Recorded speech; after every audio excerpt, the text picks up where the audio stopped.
Welcome to 8 PM brain booster. সিজিএলে বারবার আসা একটি প্রশ্ন নিয়ে আজকে চলে এসেছি। আমাদেরকে দেখতে হবে তিনটি রাশির মধ্যে বৃহত্তম কোনটি, নাকি সবগুলোই সমান।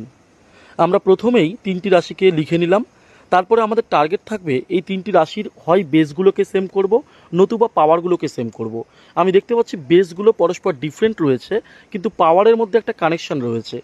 10, 20 এবং 30 প্রত্যেকে 10-এর মাল্টিপল।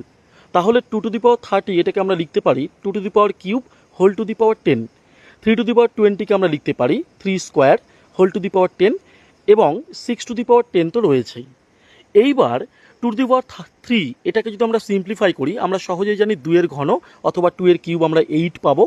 তার সঙ্গে পাওয়ারে 10 ছিল রয়েছে। 3² আমরা জানি 9, তার সঙ্গে পাওয়ারে 10 এবং 6-এর পাওয়ারে 10 তো আগে থেকেই রয়েছে, তাই ওটা আনচেঞ্জড। এইবার এই তিনটির মধ্যে 8, 9 এবং 6 এর মধ্যে আমরা সব থেকে বৃহত্তম নিশ্চয়ই খুঁজে পেয়েছি 9। তাহলে 3^20 অর্থাৎ অপশন বি এখানে আমাদের কারেক্ট অ্যান্সার। ধন্যবাদ।